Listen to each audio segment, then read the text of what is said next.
बुला करके शायरी करवाने का बहुत पैसा है, लेकिन मस्जिद के लिए पैसा नहीं है। तो ये सारी चीजें सामने खुलकर आएंगी। एक बार फिर से मोदी जी को 411 पार करके शपथ लेने दीजिए। तो क्या बस यही सब मुद्दा छेड़ के मोदी जी 400 लाएंगे क्या? अब उनको मतलब कि सवाल मोदी जी कहाँ छेड़ रहे हैं भाई मुद्दा? बोल रहे कि मैं मुसलमान लड़की हूँ, मुझे रिफॉर्मेशन चाहिए, मैं रिफॉर्म करना चाहती हूँ, मैं मुसलमान बेटियों को पढ़ा लिखा शिक्षित देखना चाहती हूँ, मैं मुसलमान बेटों को कामकाजू देखना चाहती हूँ। मदरसे में क्या मिलेगा भाई पढ़ करके? मदरसे से पढ़ करके कोई मुसलमान लड़का इंजीनियर डॉक्टर बन सकता है क्या? तो बनेंगे ना। तो सरकार का काम है मौलवी बनाने का? सरकार पंडित बना रही है क्या जो सरकार मौलवी बनाएगी? आप मतलब इतने उसमें गुस्से में बोल रही हैं, ठीक है, लेकिन ये बताइए मुझे आप कि गुस्से में नहीं हूं भैया, आपको समझना पड़ेगा। 1450 साल से ना हम एक सुई नहीं बना पाए हैं, एक सुई नहीं बना पाया है मुसलमान। बड़ी बड़ी लंबी लंबी बातें हम अवैसी की सुनते हैं। अच्छा। और शिक्षा के ऊपर कोई काम नहीं हुआ है। हाँ। किसी भी तरीके का रिफॉर्मेशन नहीं आया है इस्लाम में। आपको नहीं पता है कि क्या दुर्दशा है मुसलमानों की। हम मुसलमान भारत को आप डेटा में निकाल करके गूगल में देखिए, शिक्षा में भारत 79% शिक्षित लोग हैं। सच्चर कमीशन का रिपोर्ट देखिए, हम मुसलमान दलित से भी पीछे हैं शिक्षा में, क्योंकि हम पढ़ना नहीं चाहते हैं।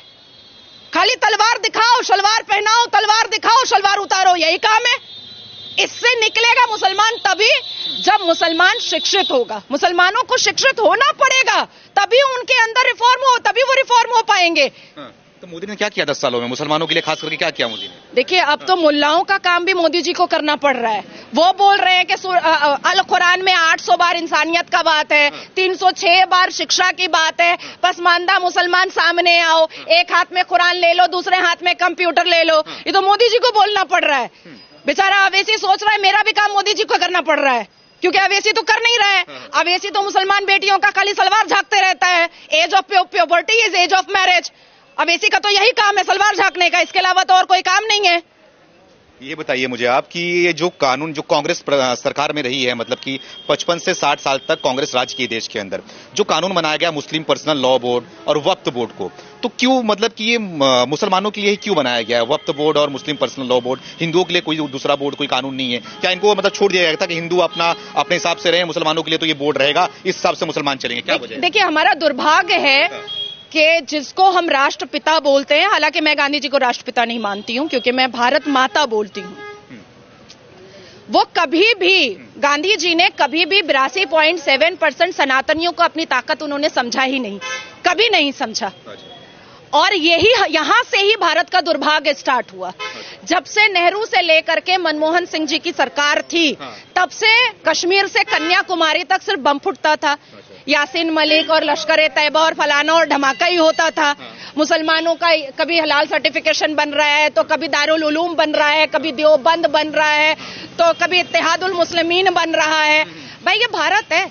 भारत का सिविलाइजेशन क्या है, हमारी सभ्यता क्या है, हमारी संस्कृति क्या है, हमारे संस्कार क्या है, हमारा श्रीमद् भगवत गीता क्या बोलता है, ये तो किसी ने पढ़ना ही छोड़ दिया। संविधान भी पढ़ना छोड़ दिया। बेचारा मुसलमान, अरे वो बेचारा कैसे है? कोई मुझे बताए तो कि बेचारा कैसे है? आर्मी के बाद सबसे ज्यादा प्रॉपर्टी किसके पास है? वक्फ बोर्ड के पास है। सबसे ज्यादा संपत्ति कौन हड़प करके बैठा हुआ है? वक्फ बोर्ड लेकर के बैठा हुआ है। देवबंद जमात का मतलब समझते हैं क्या है? आप जिस देव की पूजा करते हैं उसको बंद करना। अच्छा, देवबंद यही मतलब ही निकलता है। आप जिस देव की पूजा करते हैं उसको बंद करना। इस्लाम की 4 स्ट्रैटेजी है, जो बात नेहरू जी भी जानते थे, गांधी जी भी जानते थे, इंदिरा गांधी जी भी जानती थी। अल तकैया, दाई, जिहाद, जजिया। अब बोलिए अल तकैया क्या है? अल तकैया, हिंदू मुस्लिम भाई भाई, आपका खून लाल मेरा खून लाल, हम दोनों संविधान को मानेंगे जब हम टुकड़े टुकड़े गैंग रहते हैं। जब इस्लाम के मानने वाले थोड़े थोड़े होते हैं तब। उसके बाद फिर आ जाता है दाई। अब आपने मेरे ऊपर बिलीव कर लिया अल तकैया में कि ये तो मेरे संविधान को भी मान रही है, मेरी मिट्टी को भी मान रही है, हम दोनों का खून लाल भी बोल रही है। उसके बाद आता है इस्लाम की दावत। आपका धर्म खराब, मेरा इस्लाम अच्छा, आपका धर्म में इतने सारे भगवान, मेरे इस्लाम में एक ही अल्लाह, आपके धर्म में महिलाओं की इज्जत नहीं है, मेरे इस्लाम में महिलाओं की इज्जत है। आप अगर 5 सेकंड के लिए भी कन्विंस हो गए, वहीं पे मेरी जीत है। और अगर आप कन्विंस नहीं हुए, तब आता है जिहाद। निकालो तलवार और बोलो सुमित को कि गला सरतन से जुदा, सरतन से जुदा, वही होगा। उसके बाद आता है जजिया कि सनातनियों के घर से अगर एक गला कट गया, फिर भी घर वाले नहीं माने और इस्लाम कबूल नहीं किए, तब आएगा जजिया कि तुम हमको संपत्ति दो, प्रॉपर्टी दो, बहू दो, बेटी दो, सब कुछ दे दो, तभी हम तुमको माफ करेंगे, नहीं तो नहीं माफ करेंगे। ये मतलब होता है। हाँ, ये 4 स्ट्रैटेजी है इस्लाम वालों की, और ये 4 पर चल रहे हैं, चलते आ रहे हैं। और अब भी अगर सनातनियों को नहीं समझ में आ रहा है तो और कैसे समझाया जाएगा भाई। मुझे तो मतलब दुर्भाग्य लगता है कि मजारों पे सनातनी जाकर के मुंह का बदबू लेते हैं, पानी फुकवाते हैं। काहे को जाते हो भैया मजार पे? कौन मुसलमान दाढ़ी टोपी वाला मंदिर जा रहा है जो तुम जाते हो मजार पे? और हमारे अल कुरान ने तो मजार परस्ती मना किया है, गुनाह कहा है। सनातनियों को अपने जोश को दोबारा लाना पड़ेगा, अपने सिविलाइजेशन को मानना पड़ेगा। नेहरू और गांधी और इंदिरा गांधी ने आपसे जो गुरुकुल छीना है, उस गुरुकुल कल्चर को दोबारा लाना पड़ेगा। लग रहा है आ जाएगा। हाँ, गुरुकुल कल्चर एकदम आ चुका है। विजन, फोकस, सब कुछ क्लियर है। जो कोई भी भारत की मिट्टी और भारत की धरती पर रह करके शरिया लॉ मनवाना चाहेगा, उसको वाघा बॉर्डर भी दिखाया जाएगा, बड़े आराम से दिखाया जाएगा। और एक बात अंत में कह दे रही हूं आपको, वोट आ रहा है, सारे भारत के सनातनियों को वोट का बटन दबाते वक्त यादव नहीं रहना है, दलित नहीं रहना है, क्षेत्रीय नहीं रहना है, ब्राह्मण नहीं रहना है, सिर्फ सनातनी रहना है। अखंड भारत का जिसके आंख में सपना है, वो कमल पर बटन दबाएगा, वो कमल पर बटन दबाएगा। जिसके आंखों में भारत की उन्नति, डेवलपमेंट और सक्सेस का सपना है, वो कमल पे बटन दबाएगा। जिसको अपनी बहू बेटियों को सुरक्षित रखना है, वो कमल पे बटन दबाएगा। जिसको पीओके वापस लेना है, वो कमल पे बटन दबाएगा।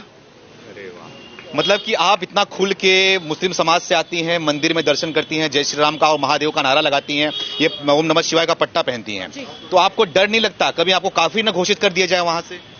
देखिए, मुझे तो डर वर नहीं लगता, और किससे डर लगेगा? ये चुन्नू मुन्नू पहले समझा दे मुझे कि ये कुरान मानता है कि नहीं मानता है।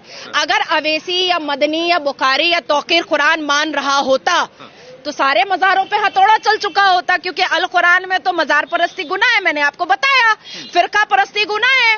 अल्लाह तबारक ताला ने अल कुरान में साफ लफ्जों में कहा है कि मेरी उम्मतों को फिरके में मत बांटो।